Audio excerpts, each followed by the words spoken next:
আল্লাহ বলছেন ওয়াকালিলুম মিনাল আখিরিন। কেন জানেন? প্রত্যেক প্রজন্মেই তাদের নিজস্ব সাবিকুন আছে। প্রত্যেক প্রজন্মই 2025 সালেরও কিছু নিজস্ব সাবিকুন আছে। 2055 সালেও যদি আল্লাহ ততদিনে কিয়ামত না আনেন, তাহলে তখনও সে কালের সাবিকুন থাকবেন। বুঝতে পারছেন? এখনো শেষ না কিন্তু।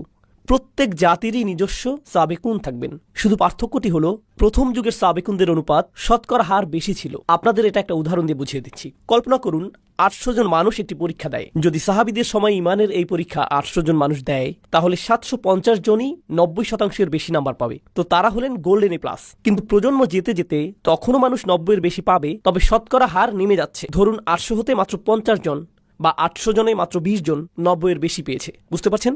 তাই অকলিলুম মিনাল আখিরিন, আরো কম পরবর্তীদের মধ্যে। কম মানুষ না কিন্তু, শতকরা হার কম। সাহাবিগণের সময়ে এ প্লাসের হার বেশি, তাই সামগ্রিক গুণ অনেক অনেক বেশি। আমাদের প্রতিযোগিতা কম, তাই সামগ্রিক গুণ অনেক কম। তবে প্রতিযোগিতা প্রত্যেক প্রজন্মেই থাকে। তো যাই হোক, সূরাতুল ওয়াকিয়ার প্রথম বিষয় হলো আস-সাবিকুন। এই সূরার দ্বিতীয় বিষয় হলো আসহাবুল ইয়ামিন। মা আসহাবুল ইয়ামিন ফাসহাবুল মাইমানাতি মা আসহাবুল মাইমানা। ডান পাশের মানুষজন। আস-সাবিকুনদের সাথে ডান পাশের মানুষজনের পার্থক্য কি? সাবিকুনদের বলতে পারবেন সংরক্ষিত, এক্সক্লুসিভ। আর ডান পাশের যেই মানুষজন হলেন বাকি আমরা সকলে, জান্নাতের ইকোনমি ক্লাস। আল্লাহ আমাদের সাবিকুনদের অন্তর্ভুক্ত করে দিন। কিন্তু অন্তত পক্ষে ডান পাশের মানুষজন থাকা মানে তারা জাহান্নামে যাবে না, এরা যাবে জান্নাতে। এরা হলেন দ্বিতীয় বিষয়। ঠিক আছে? এখন অন্যদিকে কারা আছে? ডান পাশে মানুষ আছে, আবার বাম পাশেও মানুষ আছে। এরপর আল্লাহ বাম পাশের মানুষদের নিয়ে বলছেন। 3 ধরনের মানুষ এখন পর্যন্ত।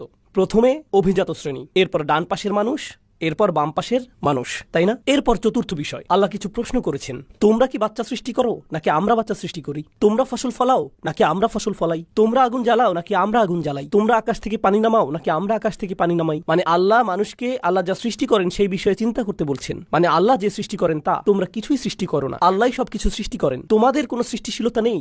এই যে আল্লাহর সৃষ্টিকে চতুর্থ প্রকার বিষয় হিসেবে বলা হচ্ছে 4টি। এখন পর্যন্ত কতগুলো বিষয়?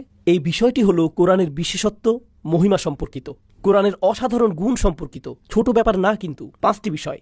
সূরার শেষটি পুরোটা সংক্ষেপে বলে দেয়, কিন্তু এগুলোই প্রধান 5টি বিষয়। সূরাতুর রহমান আমরা পড়ার চেষ্টা করছি, তাই না? সূরাটির প্রথম বিষয় কি আমাকে বলুন তো?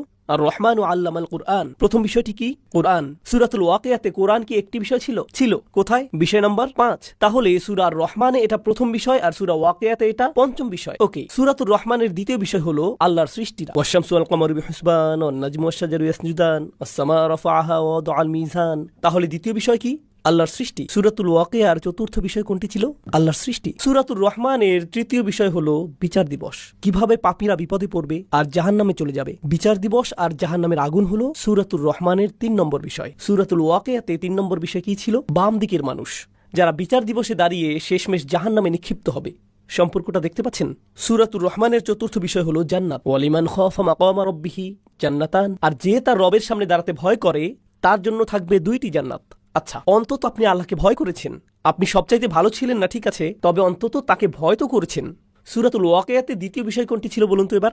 ডান পাশের মানুষজন অন্তত আল্লাহকে ভয় তো করেছে, তাই তারা জান্নাতে চলে যাবে। সূরাতুর রহমানের শেষ বিষয় হলো অসাধারণ সুপার স্পেশাল ডিলাক্স প্যাকেজের জান্নাত। ইখতিলাফ নিয়ে পরে বলছি, আপাতত সহজ করে বলি, এটা হচ্ছে সবচাইতে সুন্দর। ওয়ামিন দুনিহিমা জান্নাতান, অন্য একটি জান্নাত, আলাদা স্পেশাল জান্নাত। এর মধ্যে আরো অসাধারণ জিনিসপত্র আছে। তো একটা জান্নাত আবার অন্য এক প্রকার জান্নাত, এটাই হলো শেষ বিষয়, স্পেশাল জান্নাত। সূরাতুল ওয়াকিয়ার প্রথম বিষয় কি ছিল? সাবিকুন। সাবিকুন কোথায় যাবে? জান্নাতের সেই স্পেশাল জায়গায়। সূরাতুর রহমানের 5টি বিষয় আর সূরাতুল ওয়াকিয়ার 5টি বিষয়। 1 2 3 4 5 5 4 3 2 1, আয়নার মতো। কোরআন অবিশ্বাস্য রকমের গোছানো। আমরা এখনো সূরাটি শুরু করতে পারিনি, আমরা শুধু পরিবেশটা বুঝতে চেষ্টা করছি।